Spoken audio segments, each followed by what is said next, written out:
আপনাকে বাথরুমে যে লুঙ্গি তুলে দিয়ে আসতে হবে, ওখান থেকে নিয়ে এসে। তো এই কাজগুলো পৃথিবীতে মাত্র 2 ধরনের মানুষ আপনার সাথে করতে পারবে, আপনার স্ত্রী না, আপনার স্ত্রী অথবা বাদী। তো যেহেতু আমাদের দেশে হালাল বাদী নেই, অতএব অনলি ওয়ান স্ত্রী পারবে নাভির থেকে হাঁটু পর্যন্ত দেখতে। আমাদের সমাজের ব্যবস্থা কি যে না, বিয়ে দেওয়ার দরকার নাই, নার্স ডেকে নিয়ে আসে, নার্স কাজগুলো করে, শেষ বয়সেও হারাম কাজ করতে থাকে প্রতিনিয়ত। কোথাও কোথাও মেয়েরা এসে কাজ করে, তো মেয়েদের তো বাবার নাভির থেকে হাঁটু পর্যন্ত হাত দেওয়া অনুমতি নেই। কখনো কখনো বেটার বউরা কাজ করে। এবং কত মারাত্মক একটা ব্যাপার হলো যে কোনো বেটার বউ ছেলের সন্তানের স্ত্রী যদি শ্বশুরের গায়ে হাত দেয়, ধরেন 60 বছরের একটা বুড়া তাকে পিঠ ডলে দিচ্ছে, ওই অবস্থায় যদি ওই 60 বছরের পুরুষের এই 18 বছরের নারীর ছোঁয়াতে শরীর গরম হয়ে যায়, তো সাথে সাথে কিন্তু তার ছেলে হারাম হয়ে যায়। সিরিয়াসলি? হ্যাঁ, যদি কোনো শ্বশুরের গায়ে স্ত্রীর হাত পড়ে, বেটার বোর হাত পড়ে, আর শ্বশুরের যদি ভিতরে কামভাব চলে আসে, সাথে সাথেই শুধু তালাক না, চিরজীবনের জন্য হারাম হয়ে যাবে সন্তানের জন্য। এবার বলেন সমাজে কত পার্সেন্ট নারী, এটা কি ইসলামে সহিহ হাদিস, সহিহ হুরমতে মুসাহারা বলে এটাকে।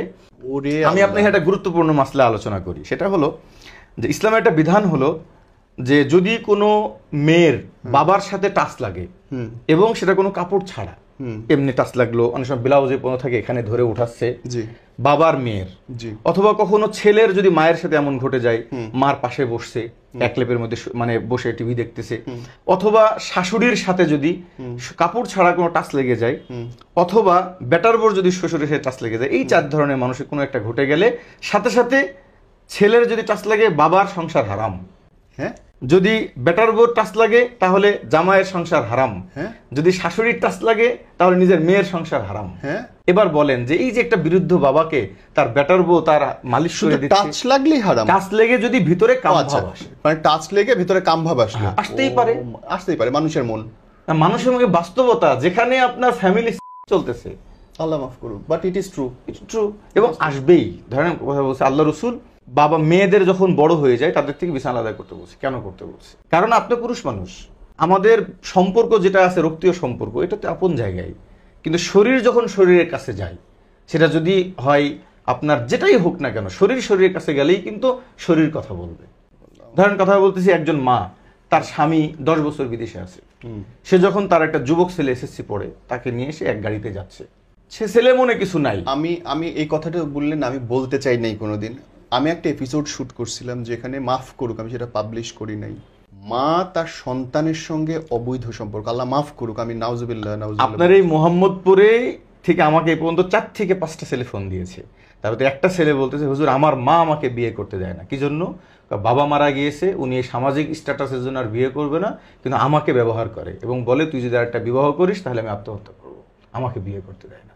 এই পরিমাণ নোংরামি শুরু হয়েছে। অথচ সে ছেলে বলতেছে, হুজুর আমি 3 দিনের জামাতে গিয়েছি অনেকবার, আমি জাহান্নাম থেকে বাঁচতে চাই, আল্লাহ মাফ করুন। তো এই যে সমস্যা, যে বৃদ্ধাদের, যদি আপনি কথা বলতেছি, বৃদ্ধ বুড়া বলেন 60 বছরের, আপনি অনেকের সাথে চলে দেখছেন, 60 বছরের শ্বশুর, বেটার বউ এখন তার খেদমত করতেছে, তো সাথে সাথেই যদি শ্বশুরের মনের ভিতরে এরকম কিছু ভাব চলে আসে, অথবা বেটার বউরই ভালো লাগতেছে, একটা যুবক মানুষ নতুন শরীর সিংড়ায় উঠছে, কামভাব আসছে, সাথে সাথে সন্তান ছেলের মানে সংসার ভেঙে যাবে, শুধু তালাক না, আর কোনোদিন বেটার বউকে আর আনতে পারবে না ছেলে।